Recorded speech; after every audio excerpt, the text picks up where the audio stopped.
아까 70여 일 정도 남았다라고 말씀하셨는데 70여 일 남은 이 시점에서 부산이 할 수 있는 것들은 뭐가 있을까요?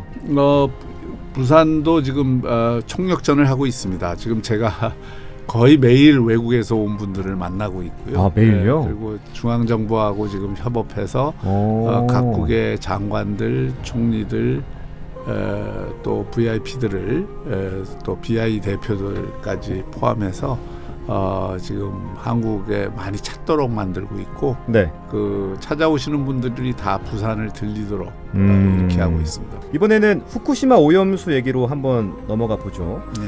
먼저 시장님 입장을 좀 여쭤보고 싶은 게, 사실 얼마 전에 민주당에서 지적한 게 박 시장님이 오염수 방류를 하면 안 된다고 했는데 말을 바꿨다고 말하더라고요. 이거에 대해서 시장님도 하고 싶은 말씀이 분명 있으실 것 같아요. 예. 말을 바꾼 게 아니고요. 네. 그 책임 없는 방류에 대해서 그 명확히 반대를 했던 거고, 방류를 안 하는 것이 제일 좋죠. 네. 우리 입장에서 안 하는 게 좋은데, 그렇죠.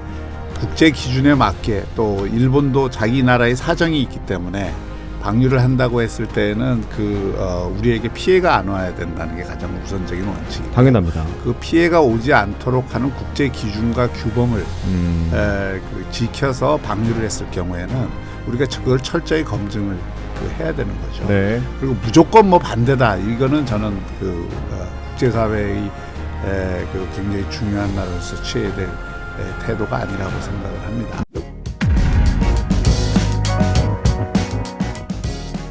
프린사이드 이어갑니다. 올해 초 신년 인터뷰 이후 오랜만에 자리에 모셨습니다. 박형준 부산시장을 스튜디오에 초대했는데요. 그동안 세계를 무대로 2030 세계박람회 유치를 위해서 숨가쁘게 뛰어오셨습니다. 이제 결승전 도달 시점이 얼마 남지 않았고요. 엑스포 외에 지역 현안도 많은데 두루 좀 이야기를 나눠보죠. 시장님 안녕하세요. 안녕하세요. 네.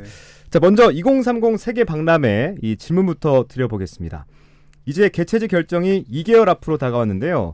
오늘 11월 말에 프랑스 파리에서 회원국의 3분의 2 이상을 득표해야 합니다. 표심 어떻게 분석하고 계십니까? 네, 그 표심은 전반적으로 한국의 희망을 갖게 해줍니다. 지금 대통령께서 우선 소매를 걷어붙이고 네. 정말 전 세계를 엑스포 유치를 위해서 뛰고 계시고, 또 대한민국 대기업들이 다 역할 분담을 해서 지금 뛰고 있습니다. 또 정부 부처 각 장관들도 그 각 나라의 이 관련이 있는 사업들을 가진 부처들 네. 중심으로 해서 뛰고 있고, 또 부산시도 뛰고 있고 해서 저희가 보기에는 전체적으로 그 한국이 굉장히 파이팅이 넘친다, 이런 평가를 받고 있고, 또 우리를 지지하겠다라고 하는 나라들도 속속 늘고 있습니다. 그래서 앞으로 70일 정도 남았는데, 그렇죠. 이제 70일 동안에 어떻게 하느냐에 따라서 결과가 달라질 거다, 저희가 이렇게 보고 70일 동안 총력전 체제로 지금 돌입한 상태입니다. 네. 한국이 파이팅이 넘친다, 또 지지국이 늘어나고 있다, 이렇게 네. 말씀하셨는데, 이 표심은 이 지정학적 위치나 국제 정치 관계에도 영향을 미칠 거라고 보여요. 네. 그렇다면 다양한 국제 정치적 변수도 따져봐야 하는 거 아닌가 싶은데 어떻게 좀 바라보십니까? 위치가 지금 중동 국가들은 아무래도 이슬람 중심으로 해서 좀 뭉치는 경향이 있습니다. 그래서 네. 그쪽은 우리가 불리하다고 보지만 유럽이나 또 아시아에서는 저희가 지금 해볼 만하다고 생각을 하고, 그리고 아프리카하고 태평양 도서국, 카리비안을 비롯한 중남미, 이렇게 크게 영역으로 나뉘는데요. 네. 대륙별로 보면은 지금 저희가 아프리카도 상당히 팽팽한 수준까지 올라갔다고 보고요. 그리고 유럽은 우리가 조금 유리하다고 생각을 하고 있고, 중남미, 특히 카리비안의 많은 도서국가들하고 태평양 도서국이 12개 나라가 있습니다. 작은 나라들이지만 네. 이런 나라들이 다 한 표를 행사하기 때문에 이런 나라들의 표를 얻기 위해서 지금 여러 가지 방법을 강구하고 있습니다. 네. 정치적인 그런 사안이 엑스포 유치에는 크게 그렇게 영향을 주는 것은 아니라고 그렇게 보고요. 보세요. 국제 정세의 여러 가지 변화들이 있지만 이게 이제 엑스포 유치국 결정하는데 결정적인 영향을 주는 건 아니고 다만 특히 이제 인권 문제나 이런 거를 중시하는 국가들의 경우에는 한국과 이탈리아의 그 기우는 경향들이 좀 있습니다. 그리고 아까 말씀드렸던 이슬람 종교를 중심으로 해서 또 한 그룹들이 분명히 형성이 돼 있습니다. 그렇죠. 최근에는 그 미중 관계라든지 이런데 영향을 좀 받는 것 아니냐는 이야기들이 있습니다만은 아직 현실적으로 딱 그렇게 드러나는 경우는 좀 많지 않고요. 네. 예. 결국 각 개별 국가별 교섭이 중요하다. 그리고 그 나라가 이번 엑스포 유치 과정을 통해서 대한민국이 얻은 가장 큰 성과는 대한민국이 글로벌 중추국가가 될 수 있는 굉장히 좋은 계기를 맞았다는 것이고 그동안에 좀 막연하게 관계를 맺었던 나라들을 하나하나 굉장히 구체적이고 실질적인 협력 관계로 바꾸어내는 역할을 이번 엑스포 유치 과정에서 네. 해냈습니다. 그래서 유치 과정 자체가 대한민국으로서는 굉장히 좋은 기회였다라고 생각이 되고 또 그 과정을 통해서 각 나라가 원하는 게 뭔지 또 그 나라와 우리나라가 어떤 분야에서 협력을 할지가 그림이 좀 명료해지고 최근에 그래서 대한민국 정부가 지금 해외 공간이 한 120개 정도 있는데 그 공간을 한 50개 정도 늘리는 야심찬 계획을 대통령 지시로 진행되고 있습니다. 진행되고 있습니다. 그래서 그 부분이 바로 이제 대한민국을 글로벌 중추국가로 만드는 굉장히 좋은 계기로 이 엑스포 유치 과정이 자리했다고 저희가 평가를 하고 있습니다. 네, 또 투표에 대해서 여쭤보고 싶은데 투표가 한 번에 이루어집니까?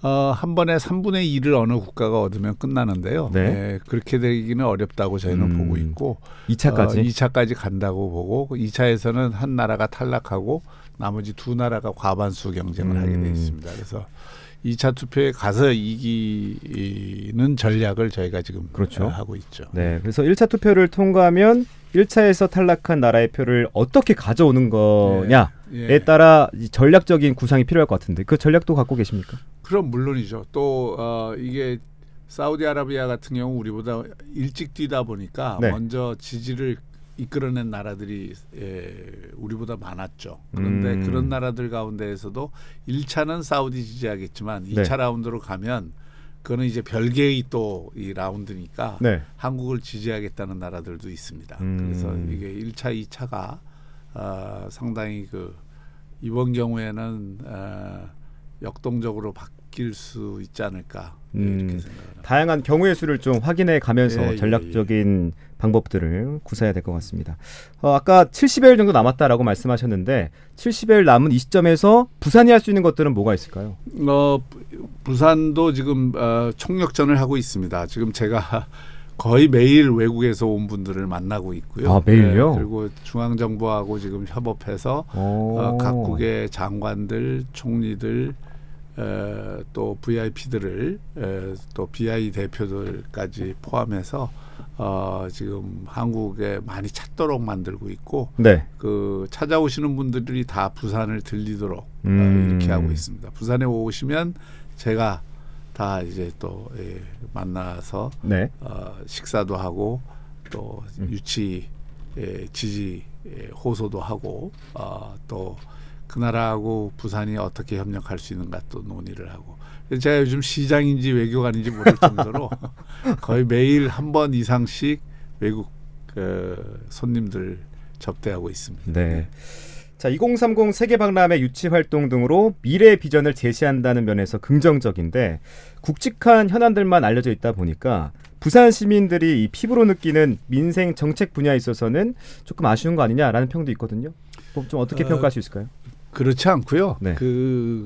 우리가 굉장히 많은 민생 정책들을 쓰고 있고 사실 시 정책의 대부분은 민생 정책이라고 해도 과언이 아닙니다. 그리고 민생이라는 게 이제 여러 분야가 있기 때문에 네. 세대별로도 청년 정책이 있고 중년 세대 또 노년 세대도 있고 또 계층별로도 다양하고 또 이 세대별로도 굉장히 나뉘어져 있고 또 지역별로도 나뉘어져 있기 때문에 저희가 동서균형 발전을 도모한다든지 또 15분 도시를 통해서 정말 다시 태어나도 살고 싶은 부산을 만드는 일을 저희가 지금 아주 의욕적으로 하고 있습니다. 그리고 네. 특히 이게 저출산 문제 해소에도 도움이 되도록 하고 청년들이나 아이들 키우면서 살아가는 중년 세대들이 부산에 대한 매력을 더 많이 가질 수 있게 하는 정책을 다양하게 저희가 강구를 하고 있습니다. 예를 들어서 세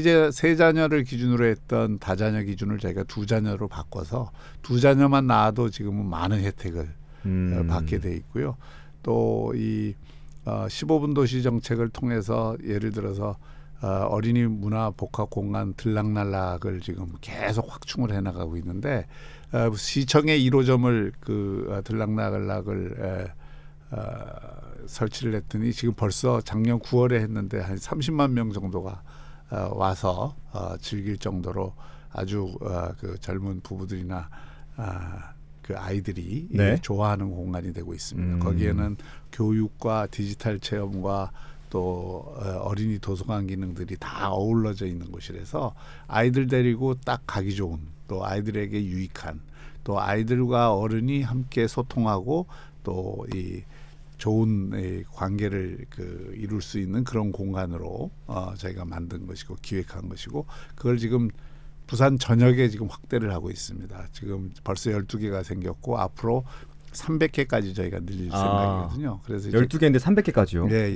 2028년까지 저희가 300개까지 늘릴 거기 때문에 네. 그런 걸 통해서 이제 지역의 거점 시설들이 형성이 되고요. 또 결국 민생이라는 게 이제 그 소득 지원이나 복지 혜택이나 안전 그리고 삶의 질 이런 게 다 어우러지는 거지 않습니까? 그렇죠.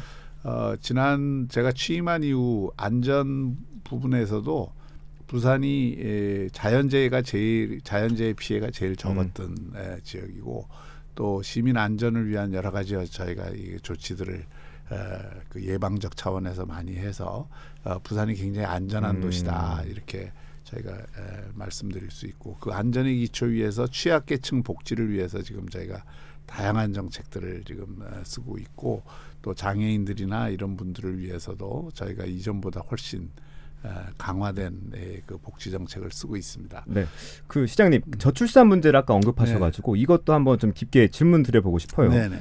살기 좋은 도시 부산이 되려면 이 장기적으로 아이를 낳고 키워도 되겠다라는 생각이 드는 도시가 돼야 할 텐데 이 수치로 한번 살펴보면요. 부산 인구가 2020년 9월 340만 명 선이 붕괴된 데 이어서 올해 말에는 330만 명 아래로 내려갈 것으로 전망되잖아요. 이 저출산과 고령화, 특히 이 청년층의 이탈, 이 삼중고를 겪고 있어서 해법이 단순하지 않을 것 같아 보이는데 이 인구 문제 해법 어떻게 좀 바라보고 계십니까? 제일 초점을 두고 있는 부분이 이 청년들이 머물고 또 청년들이 들어오는 도시로 만드는 것입니다. 그것을 위해서 제일 먼저 했던 것이 이제 기업 유치를 적극적으로 해서 좋은 일자리 만드는 것이었고 민선 8기 1년 동안에 이전보다 16배가 기업 유치액이 늘었습니다. 저희 부산에. 그래서 5조 가까운 그 기업 유치를 저희가 새로 했고 또 이 지산학 협력 체제를 구축을 해서 이 정책은 교육부가 라이즈 정책으로 재포장을 해서 지금 전국화하고 있는 것인데 부산이 제일 먼저 시작을 했고 또 그것을 통해서 산학 협력을 적극적으로 해서 부산에서 대학을 졸업하는 학생들이 대학에서부터 기업과 연계해 갖고 자기 능력을 개발을 하고 취업을 할 수 있도록 하는 그 방안입니다. 또 최근에 그 부산이 글로벌 허브 도시가 될 수 있다는 가능성을 여러 가지로 지금 보여주고 있는데 그 결과인지는 몰라도 청년 유출이 확 줄었습니다. 지금. 그래요. 그래서 한 2, 3년 전에 2만 명까지 늘었다가 네. 작년에 말 통계로는 저희가 한 6천 명 정도로 줄었고 금년을 지나면은 저희가 오히려 그 수도권으로 가는 인구는 많지만 지금 비수도권에서 부산에 들어오는 인구는 또 더 많거든요. 나가는 인구보다.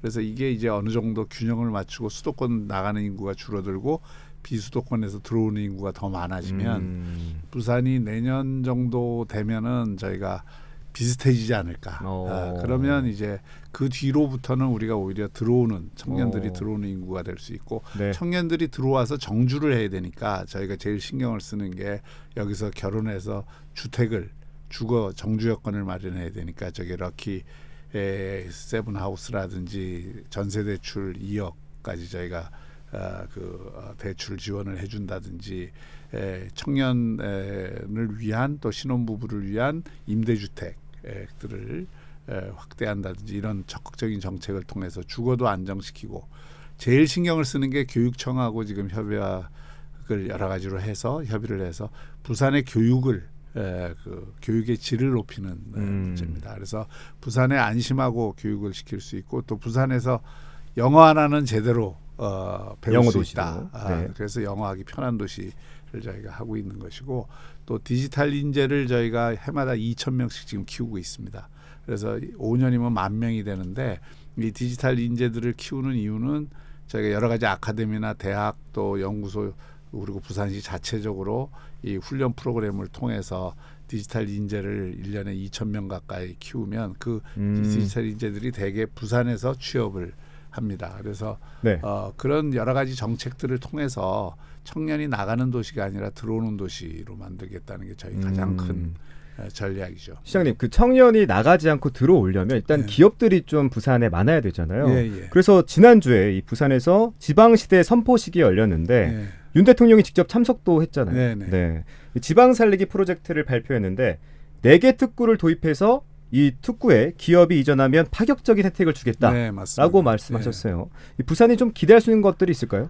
우선 그 윤 대통령께서 그날 뭐라고 말씀하셨냐면은 네. 대한민국을 앞으로 서울과 부산을 두 축으로 해서 그 발전을 시키고 이것이 지역 균형 발전을 위해서 굉장히 중요하다. 서울을 중심으로 한 수도권이 있다면 부산을 중심으로 한 남부권을 하나 더 키워서 그렇죠. 청년들이 또는 그 여러 가지 어떤 지역의 균형 발전을 도모하겠다는 전략입니다. 이건 저희 부산시가 또 제가 해왔던 전략과 딱 일치하고요. 네. 그 핵심적인 정책 중에 이제 기회발전 특구나 교육 특구 이런 특구 정책들이 있는데 네. 그 기회발전 특구가 되면은 저는 특히 파격적인 세제 혜택을 주고 이 그 지역에서 이 기업이 내려올 경우에 기업 상속 문제라든지 이런 게 해결이 되면 부산 같은 데는 많은 기업들을 사실 이곳에 유치를 할 수가 있게 됩니다. 또 교육 특구 차원에서도 부산에 이 다양한 형태의 새로운 학교들이 생기고 또 국제학교들도 생기고 이렇게 하면 부산이 그 교육 때문에라도 부산에 가겠다는 사람들이 생기게 만들어야 되거든요. 그게 저희 목표고 그 정책들이 지금 지방시대위원회의 그 새로운 정책들에 다 포함이 돼 있습니다. 네, 그 다자녀 말씀도 하셨는데 출산율도 좀 짚고 넘어가 보죠. 지난해 부산의 출생아 수가 사상 최저치를 기록했고 합계 출산율은 서울에 이어서 꼴찌에서 2번째입니다. 물론 정부의 정책 방향이 중요하고 출산율은 뭐 당장 노력한다고 개선되지 않겠지만 부산만의 이 중장기 정책이 좀 필요하지 않을까 싶은데 어떻게 생각하십니까? 그렇습니다. 이 저출산 문제를 극복하기 위해서는 여러 가지 저희가 그 육아와 또 돌봄과 관련된 여러 가지 이 정책들도 필요하고 또 직접적인 물질적인 그 지원도 필요하고 그렇죠. 또 교육도 필요하고 이 다양한 정책들이 필요하고요. 결국 아이 놓고 제대로 키울 수 있고 아이하고 함께 행복하게 살 수 있다는 환경을 만들어주는 정책과 또 하나 중요한 건 지금 CBS에서도 하고 있는 것처럼 우리들의 생각을 바꾸는 문제입니다. 우리의 기본적인 행복이 바로 가족, 아이들과 함께 이루어져야 그게 우리가 최고의 행복을 누릴 수 있다. 이런 정신적 가치를 고양하는 이런 이 노력도 굉장히 필요하다고 생각합니다. 네. 그래서 물질적인 지원과 혜택, 복지 이런 여건 마련 이런 것과 더불어 우리의 생각을 또 의식을 바꾸는 또 정신적 가치를 고양하는 이런 거를 동시에 해나가야 된다고 생각합니다. 네. 그 CBS의 출산 돌봄 캠페인을 네네. 언급해 주셨는데 네네. 좀 말씀하신 대로 정신적인 가치에 대한 문제도 함께 해결할 수 있는 기회가 되어야 된다라고 네네. 말씀해 주신 걸로 가름하겠습니다. 이번에는 후쿠시마 오염수 얘기로 한번 넘어가 보죠. 네. 먼저 시장님 입장을 좀 여쭤보고 싶은 게 사실 얼마 전에 민주당에서 지적한 게 박 시장님이 오염수 방류를 하면 안 된다고 했는데 말을 바꿨다고 말하더라고요. 이거에 대해서 시장님도 하고 싶은 말씀이 분명 있으실 것 같아요. 예. 말을 바꾼 게 아니고요. 네. 그 책임 없는 방류에 대해서 그 명확히 반대를 했던 거고 방류를 안 하는 것이 제일 좋죠. 네. 우리 입장에서 안 하는 게 좋은데 그렇죠.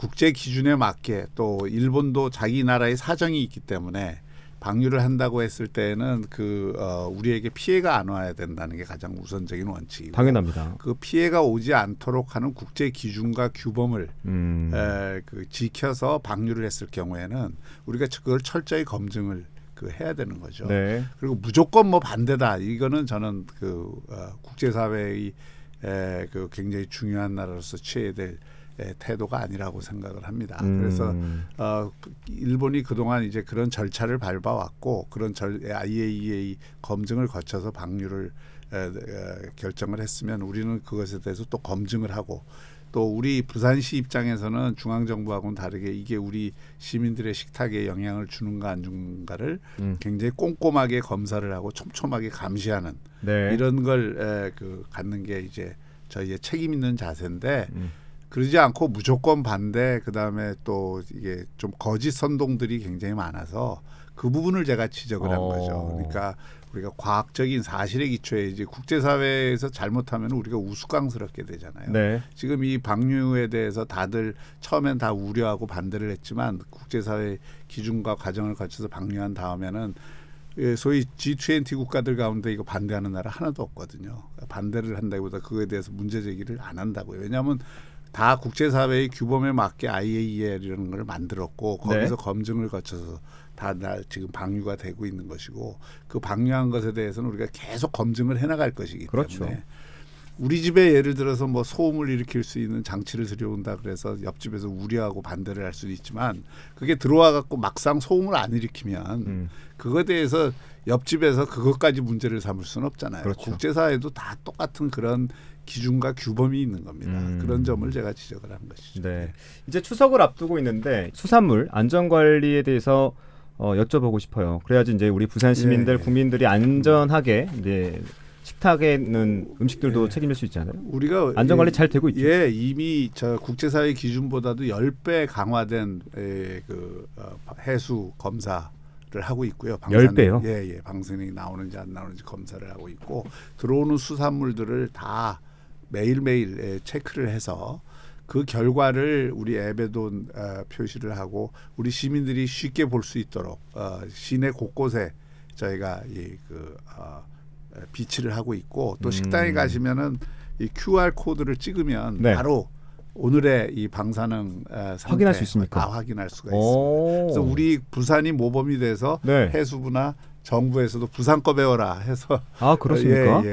가져가기도 했습니다. 그때 대통령께서 직접 오셔서 보고 이거 부산은 이렇게 하고 있는데 이거 다 전국에서 이렇게 했으면 좋겠다 할 정도로 우리 부산은 지금 철저히 하고 안전 관리를 하고 있다. 네. 안심하고 드셔도 됩니다.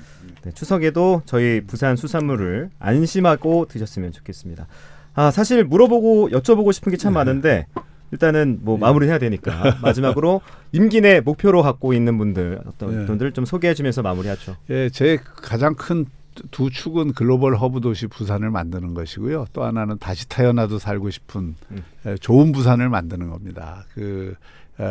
글로벌 허브 도시는 우리가 엑스포 유치나 또 산업은행 이전과 같은 물류, 금융, 또 스마트 문화 콘텐츠, 관광 콘텐츠를 통해서 세계적인 국제 관광, 문화, 금융, 물류 허브 도시를 만드는 것이고요. 그다음에 다시 태어나도 살고 싶은 도시는 우리 삶의 질을 높이 하는 건데요. 제일 중요한 게 해외 관광객들이 부산에 와서 저희가 조사를 해보니까 사람의 정이 느껴지는 도시라 그래요. 부산이. 그래서 그 얘기는 뭐냐면 우리 부산시 내에 시민들 사이의 관계가 좋아진 그러니까 좋은 관계가 행복의 가장 중요한 요건이거든요.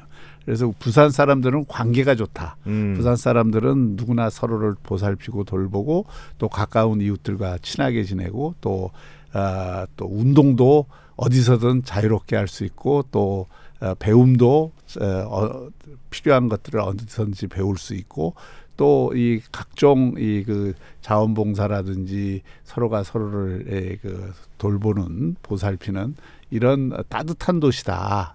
이런 이야기를 듣는 것이 제일 제가 바라는 바고요. 그것을 위한 여건과 환경과 인프라를 구축을 하는 게 필요합니다. 네. 그래서 저희가 이번에 이제 대중교통도 저희가 제일 먼저 시작을 해서 정부도 KPS로 따라가고 서울시도 따라갔는데 네. 어린이들한테는 10월부터 또 무료로 저희가 이 대중교통 이용하도록 하고 또 이게 대중교통 이용의 부담을 줄이기 위해서 대폭 돌려드리지 않습니까? 45,000원 이상은 다 돌려드리는데 그렇죠. 이런 정책을 쓰는 이유도 단순히 뭐 그냥 복지를 하자는 게 아니라 부산에 오니까 참 돌봄이 잘 이루어지고 서로가 따뜻하고 서로에게 보살피는 그런 도시가 되고자 하는 저희 바람이고 그런 것을 넘어서서 이제 환경이라든지 기후변화라든지 대중교통 이용률이라든지 이런 걸 다 높이는 다목적의 정책이라고 할 수 있습니다. 이런 정책들을 제가 앞으로 많이 발굴을 해서 더 쓰려고 합니다. 네. 다시 태어나도 살고 싶은 도시, 또 정이 느껴지는 도시로 더 성장할 수 있도록 시장님께서 힘써주시고요. 또 아까 전에 내가 시장인지 외교관인지 모르겠다라고 하셨는데 70여일 앞둔 이 엑스포가 성공적으로 이루어질 수 있도록 더 힘써주시길 부탁드리겠습니다. 감사합니다. 네, 지금까지 박형준 시장과 함께했습니다. 시장님 오늘 말씀 고맙습니다. 네, 추석 잘 지내십시오. 네.